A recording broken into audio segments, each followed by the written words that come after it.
My name is Audrey. Most people think graduation is a day for family celebration.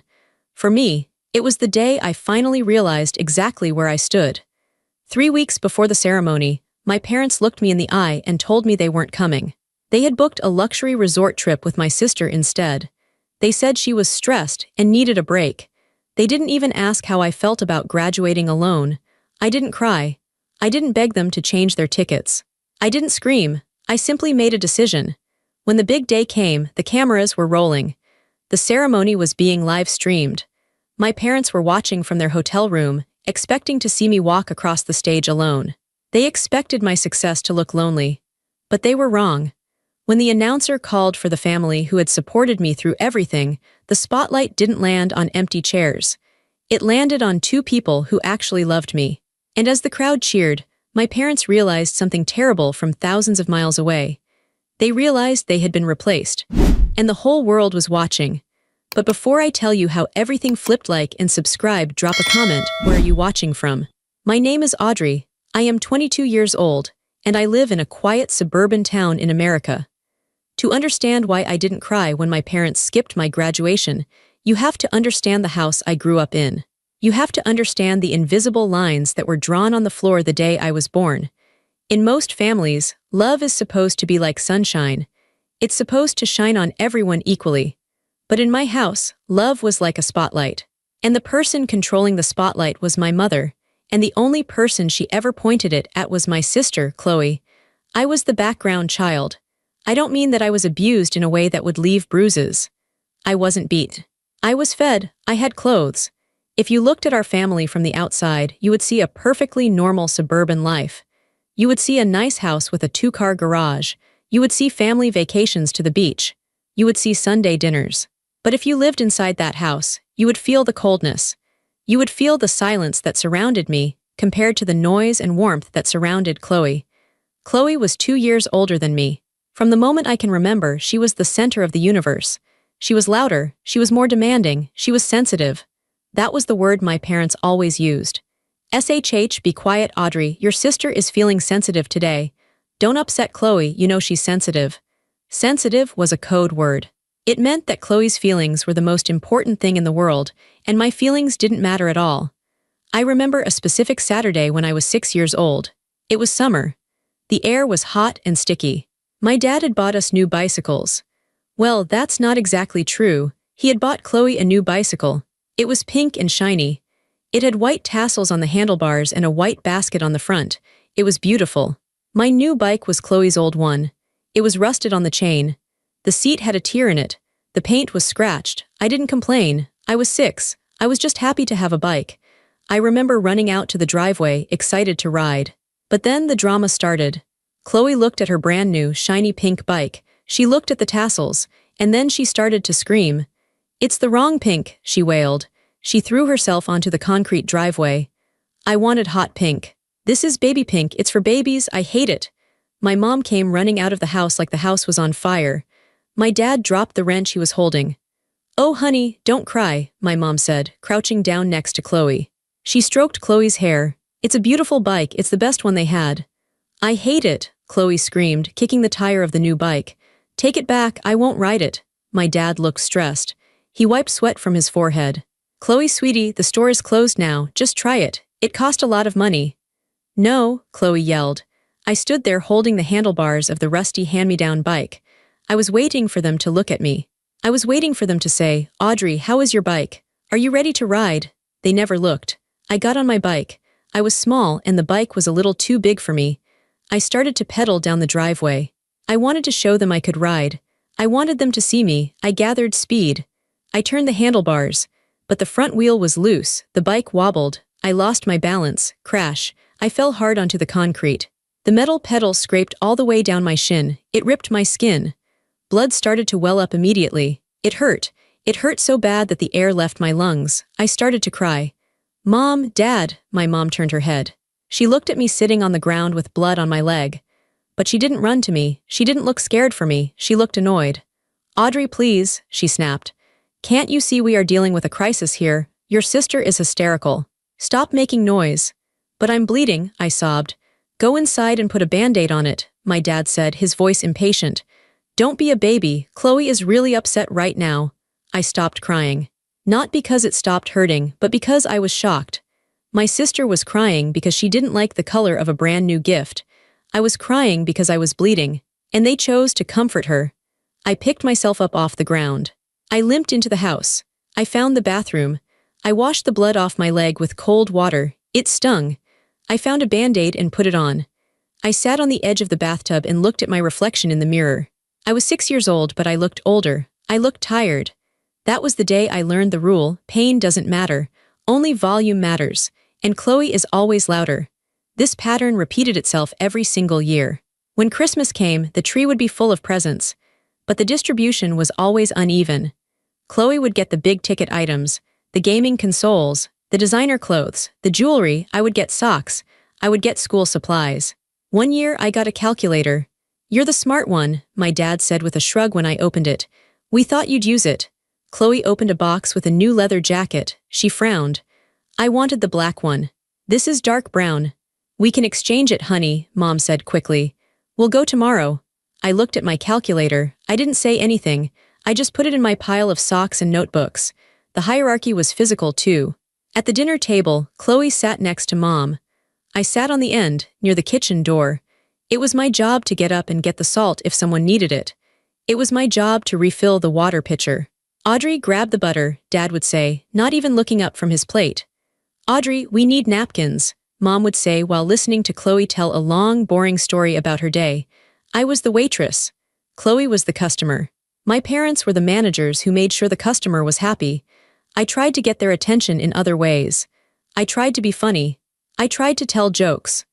One night, when I was 10, I came to the dinner table with a joke I had heard at school. I was excited to tell it. "Hey Dad," I said. "Knock knock." "Not now, Audrey," Mom cut in. "Chloe is telling us about the girl who was mean to her in gym class." "But it's really funny," I said. "Audrey, don't be rude," Dad said sharply. "Let your sister speak, she had a hard day." I looked at Chloe. She was smirking. She wasn't sad. She was enjoying the audience. She knew she had the power. She knew she could suck all the air out of the room and leave none for me. So I stopped telling jokes. I stopped trying to be funny. I became quiet. I became the girl who sat at the end of the table and ate her peas in silence. I spent a lot of time in my room. My room was my sanctuary. It was the only place where I didn't feel like a second-class citizen. I read books. I wrote stories. I created worlds in my head where I was the main character. In my stories, I was a princess, or a warrior, or a spy. I was important. People listened to me. But then I would have to open my door and walk back out into the real world. The worst part wasn't the big events. It was the daily, small erosions of my self-worth. It was the way Mom would brush Chloe's hair for 20 minutes, talking softly to her, braiding it carefully. But when I asked for help with my hair, she would hand me the brush and say, "You're big enough to do it yourself." It was the way Dad would go to every single one of Chloe's soccer games, even though she mostly stood on the field and picked grass. But when I joined the debate team, he never came to a single match. "Debate is boring, Audrey," he told me. "It's just people arguing. I get enough of that at work." "But I'm the captain," I said. "That's nice," he said, turning back to the TV. I learned to carry everything alone. I learned that if I wanted something done, I had to do it myself. I learned that if I was sad, I had to comfort myself. By the time I was 12, I was basically an adult. I did my own laundry. I made my own lunches. I kept track of my own dentist appointments. My parents bragged about this to their friends. "Audrey is so easy," they would say at parties. "She's on autopilot, we never have to worry about her." They said it like it was a compliment, but it felt like an insult. It felt like they were saying, "Thank goodness we don't have to waste any energy on her. We need all of it for Chloe." I remember looking at other families and feeling confused. I saw my friend Sarah's mom hug her for no reason. I saw Sarah's dad carry her backpack when she was tired. I asked Sarah once, "Do you have to pay your parents back when they buy you clothes?" Sarah looked at me like I was crazy. "What? No, they're my parents." "Oh," I said, I thought that was normal." It wasn't normal. None of it was normal, but it was my life, and I was stuck in it. I was the ghost in my own house. I was the extra in the movie of Chloe's life. And I was starting to realize that no matter what I did, no matter how good, or smart, or quiet I was, the script was never going to change. As I transitioned from a child into a teenager, the dynamic in the house didn't get better. It got sharper, it got more expensive, and the consequences became more painful. High school is a time when you are supposed to figure out who you are. For me, high school was a 4-year confirmation that I didn't matter. Chloe was 2 years older, so we were in high school together for 2 years. Those 2 years were hell. Chloe was popular, but in a messy way. She was always in the middle of some drama. She was breaking up with boys, or fighting with her best friends, or getting in trouble with teachers for talking in class. Every night at the dinner table, it was the Chloe show. "Mom, you won't believe what Jessica said to me. Dad, I need $80 for a new dress for the dance because I hate all my old ones. The teacher is so mean, she gave me a C just because I didn't turn in the homework." My parents ate it up. They were obsessed with her life. They spent hours counseling her, reassuring her, giving her money. Meanwhile, I was quietly excelling, and nobody cared. I remember my sophomore year. I had worked incredibly hard on a science fair project. I had spent months growing bacteria cultures in the garage. I had built a display board that was perfect. I had rehearsed my presentation until I could say it in my sleep. The science fair was on a Thursday night. 2 days before the fair, I reminded my parents. "Hey guys," I said, "don't forget, Thursday night, 7 p.m., in the gym, my project is in row 4. My dad looked at his calendar on the wall. He frowned. "Thursday," he said. "Yes," I said. My stomach tightened. I knew that look. "Thursday is the night Chloe wants us to take her to that concert," Mom said. "The tickets were her birthday present. Remember, but the concert doesn't start until 9, I argued. "The science fair is at 7, you could come for 30 minutes and then go." My mom sighed. It was a long, dramatic sigh. "Audrey, it's an hour drive to the concert venue. We want to get dinner beforehand. We want to make it a special night for your sister." "So you're not coming?" I asked. "We can't be in 2 places at once," Dad said. "Bring your ribbon home. We'll look at it then." "If I win a ribbon," I said softly. "You'll do great," Mom said, waving her hand. "You're so smart, you don't need us holding your hand." I went to the science fair alone. I stood by my display board for 3 hours. Judges came by and asked me questions. I answered them perfectly. I smiled. I pointed to my graphs. But every time I looked up, I saw other kids with their parents. I saw dads pointing proudly at their kids' projects. I saw moms taking videos. I stood there in my blazer, feeling like a fool. At the end of the night, they announced the winners. First place, Audrey Miller. I walked up to the stage. The principal shook my hand. He handed me a blue rosette ribbon and a certificate. "Where are your folks?" the principal asked me kindly, looking out at the crowd. "I want to shake your dad's hand." I felt my face burn with shame. I had to lie. I couldn't tell the truth. I couldn't say they are eating appetizers at a restaurant before my sister's concert. "They're sick," I lied. "Stomach flu, both of them." "Oh, that's a shame," the principal said. "Well, tell them congratulations." I drove myself home. I put the blue ribbon on the kitchen counter. When my parents got home at 1 a.m., they didn't even notice it. They were too busy talking about how much fun the concert was and how cute Chloe looked. The ribbon sat there for 3 days until it got moved to a pile of mail and eventually thrown in a drawer. They never asked me about the fair. Not once. That was the pattern. My successes were invisible. Chloe's failures were emergencies. The financial difference was the most insulting part. When Chloe turned 16, my parents bought her a car. It wasn't a brand new car, but it was a nice, reliable sedan. They put a big red bow on it. They took pictures of her screaming with joy in the driveway. "We want you to be safe," Dad said, handing her the keys. "We want you to have independence." 2 years later, I turned 16. I got my license on my birthday. I came home, holding the plastic card, feeling a tiny spark of hope. Maybe I would get a car too. Or maybe just permission to use the family car. There was no car in the driveway. "Good job on passing the test," Dad said. He was reading the newspaper. "So, can I drive to school now?" I asked. Dad laughed. "Drive what? I need my truck for work. Your mom needs her car." "What about Chloe's car?" I asked. "She's at college, she didn't take it." "Chloe might need it when she comes home for weekends," Mom said. "We don't want you putting miles on it, it's her car." "So how do I get to school?" I asked. "The bus," Dad said. "Or you can walk, it's only 2 miles." "But Chloe got a car," I said. The unfairness was choking me. "You bought her a car." "We had more money then," Dad lied. I knew it was a lie. He had just bought a new boat. "Times are tighter now, Audrey. Don't be ungrateful. We feed you, we house you." Ungrateful. That was their favorite word for me whenever I pointed out the inequality. So I got a job. I worked at a diner on weekends and after school. I saved every penny. I bought a rusted, 20-year-old hatchback from a neighbor for $800. It smelled like wet dog and the heater didn't work. My parents hated it. That thing is an eyesore in the driveway, Mom complained. Park it on the street. So I did. I parked my car on the street while Chloe's car sat in the garage, collecting dust, waiting for her to come home once a month.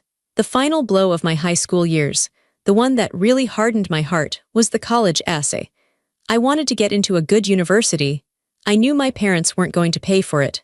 They had spent their college fund on Chloe's tuition at a private liberal arts college where she was currently failing 2 classes and majoring in general studies. I needed a scholarship. I needed a full ride. There was a statewide essay contest.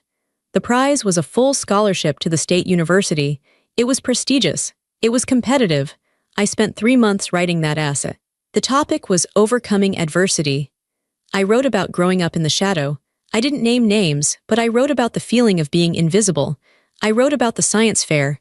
I wrote about the rusted bike. I poured my soul onto the paper. It was the best thing I had ever written. I printed it out. I left it on the dining room table to proofread it one last time before submitting it. The next day, I came home from school. I walked into the kitchen. My mom was sitting at the table with Chloe, who was home for the weekend. They were reading my essay. My heart stopped. "What are you doing?" I asked. Chloe looked up. Her eyes were red. She was crying. "How could you write this?" Chloe sobbed. She waved the paper at me. "You make me look like a monster. You make Mom and Dad look like bad parents." It's just an essay," I stammered. "It's about my perspective." My mom stood up. She was furious. Her face was tight with anger.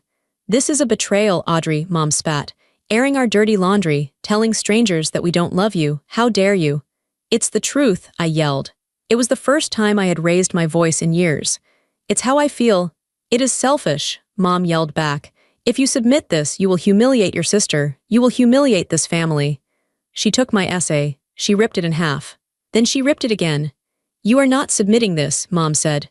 "Write something else. Write about, I don't know, write about volunteering, but you are not submitting this garbage."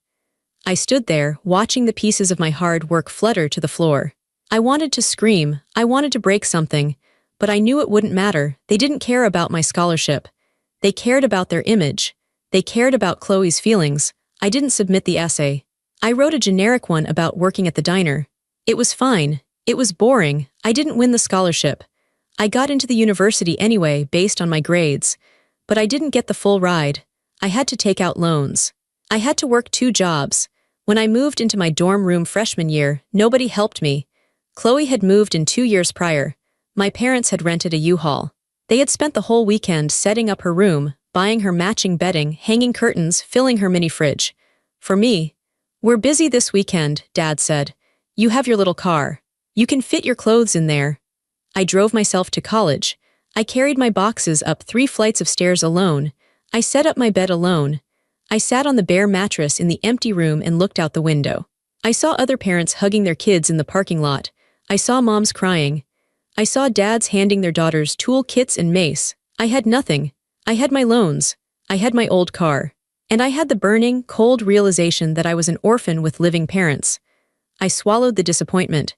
It was a familiar taste by now. It tasted like ash. I told myself it's okay. I'll succeed anyway. I'll show them. I'll graduate with honors. I'll make them proud. I was so stupid. I still wanted their approval. Even after everything, I still thought there was a finish line where they would finally clap for me. I didn't know yet that the finish line kept moving. I didn't know that even on my graduation day, the day I had worked 4 years for, they would find a way to take the spotlight away from me one last time. But that was coming. The ultimate betrayal was just around the corner. And this time, it wouldn't just hurt me. It would destroy us. 3 weeks. That was all the time I had left before the ceremony. I had already bought my cap and gown. I had ironed the sash. I had reserved a table at a nice restaurant for a celebratory lunch afterwards. I was going to pay for it myself, of course, but I wanted us to be together. It was a Tuesday evening when I called them to finalize the logistics. I wanted to know what time they would be driving down so I could meet them at their hotel. I dialed the house phone. Mom picked up on the 3rd ring. "Hello," she sounded distracted. I could hear the TV in the background. "Hey Mom, it's Audrey," I said, trying to keep my voice cheerful.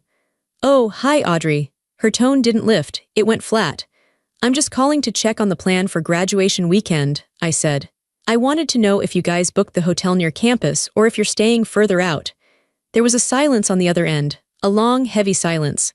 "Mom," I asked. "Audrey," she started, and I knew. I knew instantly from the tone of her voice. It was the same tone she used when she told me they couldn't come to my play, or my award ceremony, or my birthday dinner.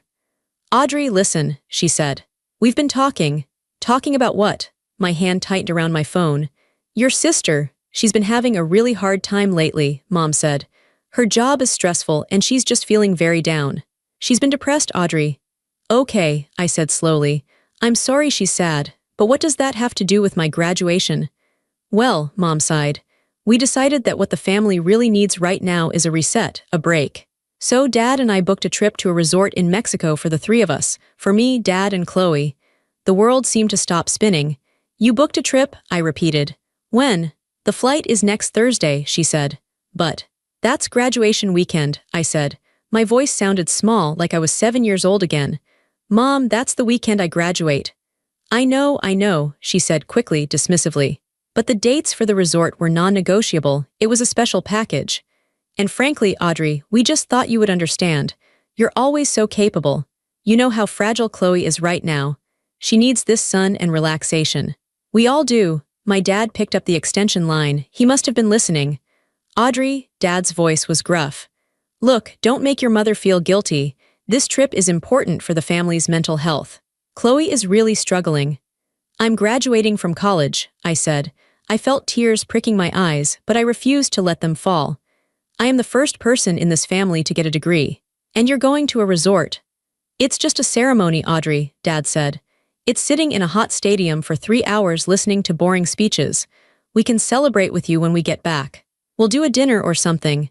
"You won't be back for 2 weeks," I whispered. "We sent a card," Mom said. "Look, we have to go, we're packing, just have a good day, okay? Call us next week." "They didn't even ask," I said to the empty air in my apartment. "They didn't even ask if I was okay." I realized then that they hadn't just double-booked. They had made a choice. They looked at my biggest achievement, and they looked at a vacation with my sister, and the vacation won. I wasn't even in the competition. I hung up the phone. I sat on my couch in the dark. I waited for the sobbing to start. I waited for the rage, but it didn't come. Instead, a strange calm washed over me. It was a cold, metallic feeling. It was the sound of a lock clicking shut. For 22 years, I had been begging for a seat at their table. I had been trying to earn my ticket into their family. But tonight, they had made it perfectly clear. I wasn't invited. And if I wasn't invited to their family, they were no longer entitled to mine. I stood up. I wiped a single tear from my cheek, and I picked up my phone again. I had one best friend, Sarah. We had met freshman year in the dorms and had been inseparable ever since. Sarah knew about my family. She had seen the way they ignored my calls. She had seen me cry on my birthdays when they forgot to send a card. Sarah's parents, Mr. and Mrs. Miller, were the opposite of mine. They were loud, warm, and present. They drove 5 hours just to have lunch with Sarah on a random Tuesday. They sent care packages with cookies for both of us. I dialed the Miller's house number. I knew Sarah was there for the weekend visiting them. "Hello," Mrs. Miller answered. Her voice was cheerful. "Hi, Mrs. Miller, it's Audrey," I said. My voice cracked. I couldn't help it. The calmness was breaking a little now that I heard a kind voice. "Audrey, how are you, sweetie? Are you excited for the big day?" That broke me. I let out a sob. "Audrey, what's wrong?" Her voice instantly shifted to pure concern. "Honey, what happened?" I told her everything. I told her about the phone call. I told her about the resort in Mexico. I told her that my parents were choosing a tan over my diploma. I didn't try to make it sound better than it was. I just laid the ugly truth out on the table. "I'm going to be alone," I choked out. "I'm going to walk across that stage and nobody is going to be there for me." There was silence on the line for a moment. But it wasn't the heavy, dismissive silence of my mother. It was a silence filled with shock and anger. "Oh, honey," Mrs. Miller said softly. I heard her put the phone down on the counter. "Bob, Sarah, come here," I heard shuffling, and then I was on speakerphone. Sarah and Mr. Miller were there too. They made me repeat the story. "That is unconscionable," Mr. Miller said, his voice deep and angry. They are abandoning you for a vacation." "Yes," I whispered. "Well," Mrs. Miller said. Her voice was firm. It had a steeliness to it that I had never heard before. "You are not going to be alone, Audrey. Absolutely not." "We're coming," Sarah said immediately. Obviously I was coming, but now we're all coming. "But, you guys have limited tickets," I said. "You have your own family coming for Sarah." "We have extra tickets," Mrs. Miller said. "And even if we didn't, we would stand in the parking lot and scream your name." Then Mrs. Miller said something that changed my life. "Audrey, listen to me. Family isn't just whose DNA you have. Family is who shows up. If your parents are too foolish to see what an incredible young woman you are, that is their loss. A massive loss. We would be honored to sit in those seats and claim you as ours for the day, if you'll have us." I felt fresh tears running down my face, but these weren't sad tears. They were relief. "You'd really do that?" I asked. "Try and stop us," Mr. Miller said. "We're bringing the big camera. We're going to embarrass you with how loud we cheer." For the first time in my life, I didn't feel like the background child. I didn't feel like the inconvenience. I felt chosen. I wiped my face. "Okay," I said. "Okay, thank you." "Don't thank us," Mrs. Miller said. "We love you, kiddo. Now get some sleep. We've got a graduation to plan." I hung up the phone and looked around my quiet apartment. The pain of my parents' betrayal was still there, like a bruise, but something stronger was growing over it. My parents had made their move. They thought they could discard me and I would just quietly accept it. They thought I would be sitting there alone, sad and invisible. But they didn't know about the Millers. And they definitely didn't know what I was planning next, because I wasn't just going to let the Millers sit in the audience. I had a special role for them. And when my parents turned on the live stream from their hotel room in Mexico, they were going to get the shock of their lives. While my parents were busy booking flights to Mexico and buying swimsuits for Chloe, they were missing the biggest development of my life. Because they never asked me about my day, and because they never asked me about my classes, they had no idea what I had actually been doing for the last 2 years. They thought I was just studying textbooks and taking exams. They thought I was an average student getting an average degree. They were wrong. During my junior year, I had taken a creative writing seminar. It was supposed to be an easy elective, but the professor, Dr. Aris, saw something in my work. He pulled me aside one day after class. "Audrey," he said, holding my final paper, "this isn't just an assignment, this is a voice. You have a voice." He connected me with an internship at a major digital media company in the city. I didn't tell my parents. I knew what they would say. They would say it was a waste of time. They would say I should focus on getting a real job with benefits so I wouldn't be a burden on them. So I did the internship in secret. I worked nights. I worked weekends. I wrote scripts. I edited content. And 6 months ago, one of my projects, a documentary series about hidden poverty in wealthy suburbs, was picked up for development. It was huge. The company didn't just want to buy the script. They wanted to hire me. They offered me a full-time position starting the Monday after graduation. The starting salary was more than my dad made. I wanted to tell them. God, I wanted to tell them so bad. When I got the offer letter, I almost called my mom. I wanted to hear her say, "Wow, Audrey, we are so proud of you." But then I remembered the resort. I remembered the mental health break for Chloe. I remembered that my success would only be seen as a threat to Chloe's insecurity. If I told them I had a high-paying job, they wouldn't celebrate. They would feel guilty that Chloe was still unemployed. They would tell me to keep it quiet so I didn't upset her, so I kept it to myself. 2 weeks before graduation, the dean of the university called me into his office. "Audrey," he said, smiling, "we have been contacted by the media company you're working with. They want to make a donation to the department in your name, and they want to announce your hiring publicly at the graduation ceremony. It's a showcase of our department's success." I sat in the leather chair, stunned. "Publicly?" "Yes," the dean said. "During the conferral of degrees, it's a special honor. We usually reserve this for the valedictorian, but your achievement is unique. We want to highlight you." He looked at his clipboard. "Now, I see here we have your parents listed as your guests, Mr. and Mrs. Hart. We will want the camera to pan to them when we make the announcement. We want to capture their reaction. Is that okay?" I looked at the dean. I looked at the name, Mr. and Mrs. Hart, on the paper. I thought about the empty seats. I thought about them drinking margaritas in Cabo while I walked across the stage. I thought about how they had already left. They were gone. They had chosen. "Actually, Dean," I said, my voice steady, There's a change in the guest list. Oh, he asked, clicking his pen. My parents couldn't make it, I said. They have prior commitments. The dean looked shocked. For their daughter's graduation? Yes, I said, but I do have family coming, real family. I took the pen from his hand. I crossed out my parents' names, and in clear block letters I wrote, Mr. Robert Miller and Mrs. Susan Miller. These are the people who supported me, I said. These are the people I want the camera to find. The dean smiled softly. Understood, Audrey. We will make sure they get the VIP seating. I walked out of that office feeling lighter than I had ever felt in my life. My parents thought they were punishing me by not showing up. They thought they were teaching me a lesson about my place in the hierarchy, but they didn't know I had rewritten the script. They didn't know that by leaving me, they had given me the stage. Graduation morning was hot. It was one of those humid, sticky days where the air feels heavy. I woke up in my apartment alone. My roommates had already left to meet their families for breakfast. The apartment was quiet. Usually, this silence would have made me cry.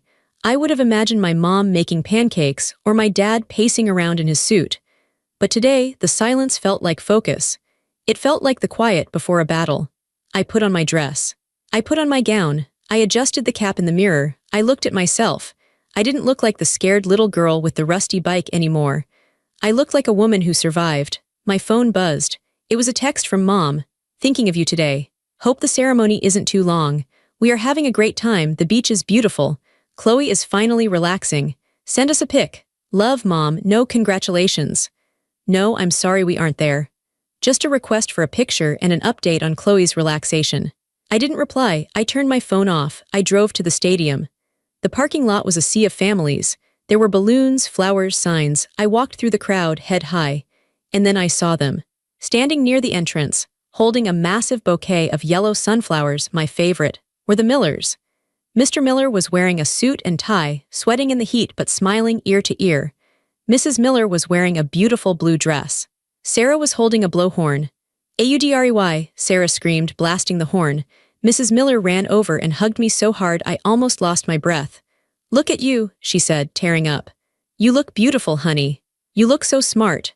We got front row, Mr. Miller said, winking. VIP section, apparently you're a VIP. Something like that, I smiled. We went inside. The stadium was packed with 5,000 people. I took my seat with the graduates on the floor. The Millers were escorted to the special family section near the stage. I sat there for 2 hours listening to speeches. I watched hundreds of names get called. I watched students wave to their parents. Finally, it was my turn. The dean walked up to the podium. The room went quiet. Before we continue, the dean said, his voice booming over the speakers, we have a special recognition. A student who has not only excelled academically, but has already secured a lead position at global media studios based on her groundbreaking documentary work. A murmur went through the crowd. That was a big deal. Please welcome, the dean said, Audrey Hart. I stood up. My legs were shaking, but I forced myself to walk. I walked up the stairs. The lights were blinding. I walked to the center of the stage. The dean handed me my diploma. Then he leaned into the microphone. We know that success doesn't happen in a vacuum, the dean said. It takes a village. It takes a family who believes in you. Audrey has asked us to specially recognize the parents who supported her through late nights, financial struggles, and hard work. I looked at the camera. I knew it was live streaming. I knew the link had been sent to all the families. I knew my parents were probably half watching it in their hotel room while getting ready for dinner. Will the family of Audrey Hart please stand? The dean said. The giant screen behind me switched from my face to the audience. The camera zoomed in. It didn't show empty seats. It showed Mr. and Mrs. Miller. They stood up. Mrs. Miller was crying openly now, clutching the sunflowers. Mr. Miller was clapping his hands high in the air, beaming with pride. Sarah was jumping up and down. The caption on the giant screen and on the live stream read, Audrey's parents, Robert and Susan Miller. The crowd erupted. The applause was deafening. It was a wave of noise that washed over me. I looked at the Millers. I looked at the camera. And I smiled. A real, genuine smile. I knew in that exact second that somewhere in Mexico, a phone had just dropped to the floor. The aftermath was instant. We went to lunch at a steakhouse. The Millers paid for everything. We toasted with champagne. I felt like I was floating, but while we were eating, the internet was working. Sarah checked her phone halfway through the meal. Her eyes went wide. "Audrey," she said. "Oh my God, look." She turned the screen to me. Someone had clipped the video of the ceremony, the part where the dean talks about supportive family and then cuts to the Millers. But the caption on the video wasn't about my job. The caption read, "When your real parents skip your graduation for a vacation, but your best friend's parents step up. Number found family, number justice, number bad parents." It had 200,000 views, and it was climbing. The comments were brutal. "Who leaves their kid on graduation day? Those people in the crowd look so proud. I thought they were her real parents until I read the caption. Imagine missing this moment. The parents are trash. I'm crying, the way the mom is looking at her." My phone, which I had turned back on, started to vibrate. 1 missed call, Mom, 2 missed calls, Dad, 3 missed calls, Chloe, then a text from Chloe. "WTF, Audrey? Why are people tagging me in this video? Why are the Millers listed as your parents?" Then a text from Mom, "Answering your phone now. This is humiliating. People are calling us." I put my phone face down on the table. "Is everything okay?" Mrs. Miller asked, touching my hand. "Better than okay," I said. "They're watching." By the time we finished dessert, the video had hit 1 million views. A local news station had shared it. It was a feel-good story about community support, but everyone in our small town knew the subtext. Everyone knew the Harts were in Mexico. My parents were being roasted alive in the court of public opinion. People who knew them, neighbors, church members, coworkers, were commenting, "Wait, isn't that the Hart's daughter? Where's Stan and Linda? I saw Linda post a picture from Cabo yesterday, they skipped it. Wow, just wow." My dad left a voicemail. I listened to it in the bathroom. His voice sounded panicked. "Audrey, pick up. This is a misunderstanding. You need to post something clarifying that we are away for a family emergency. People are saying terrible things on your mother's Facebook. Fix this. A family emergency." He wanted me to lie. He wanted me to cover for them again. He wanted me to be the good daughter who cleaned up their mess. I looked at myself in the bathroom mirror. I thought about the rusty bike. I thought about the science fair. I thought about the empty seat at the dinner table. I deleted the voicemail. I walked back out to the table. "Ready to go?" I asked the Millers. "Ready," Mr. Miller said. "We're so proud of you, Audrey." "I know," I said. "I finally know what that feels like." My parents cut their trip short. They flew back 2 days early. I guess it's hard to relax on the beach when your entire social circle is calling you a deadbeat parent. I was at my apartment, packing up my things to move to the city for my new job. I heard a car door slam outside, then heavy footsteps on the stairs, then banging on my door. "Audrey, open this door." It was my dad. I opened the door. They were standing there, Mom, Dad, and Chloe. They looked sunburnt and furious. They pushed past me into the living room. "Do you have any idea what you've done?" Mom screamed. She wasn't asking how I was. She was shaking a printed screenshot of the viral video at me. "I can't even go to the grocery store." Mrs. Gable commented on my post asking if I enjoyed abandoning my child.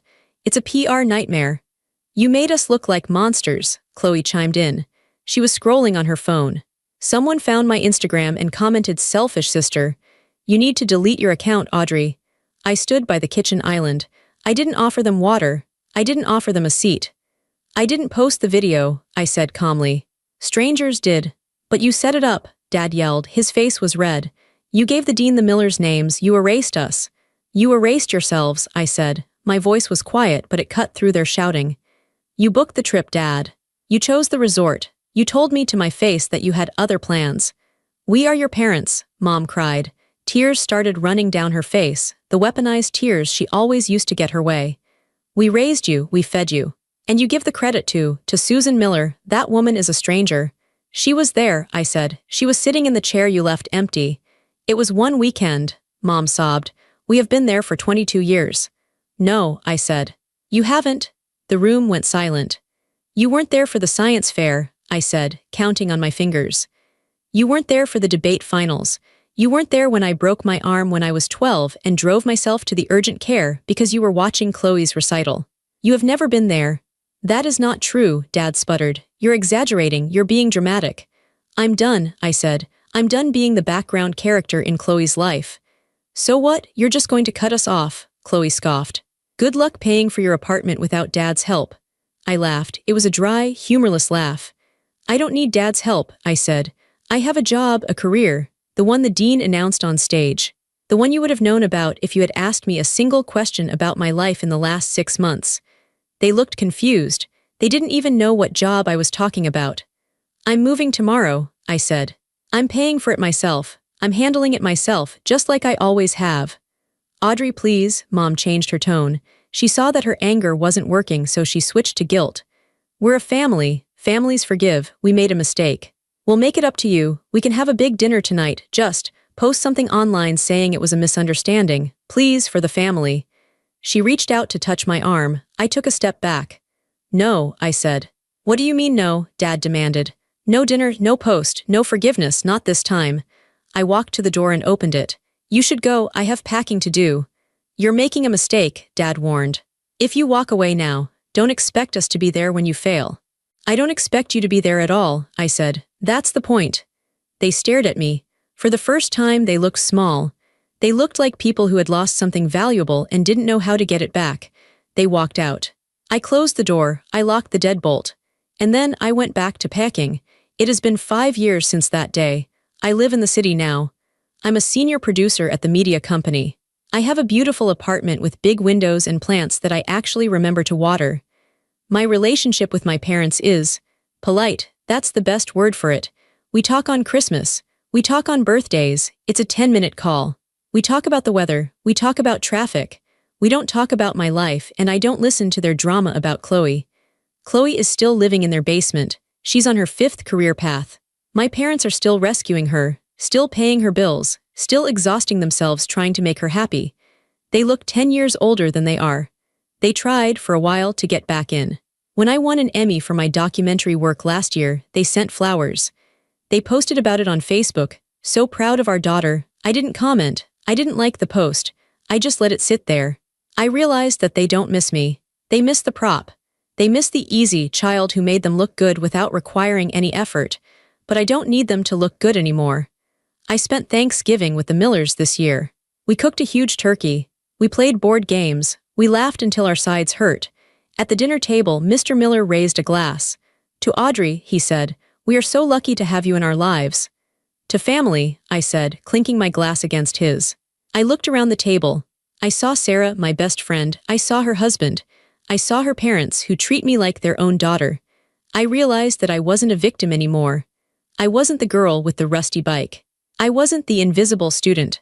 I was the author of my own story. I learned a hard lesson that day on the graduation stage, but it was the most important lesson of my life. You cannot force people to love you. You cannot earn your way into someone's heart if they don't have room for you. You can scream and beg and be perfect, and it won't change a thing. But the good news, the really good news, you can choose. You can walk away from the people who hurt you. You can find the people who see you.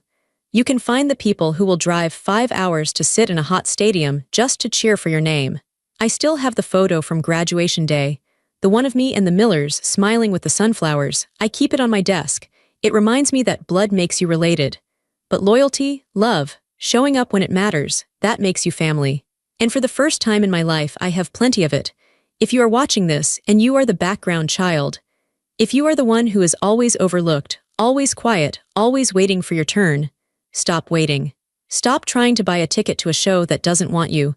Pack up your things, open the door, and go find the people who will clap for you. They are out there, and they are waiting to meet you. My name is Audrey, and I finally chose myself.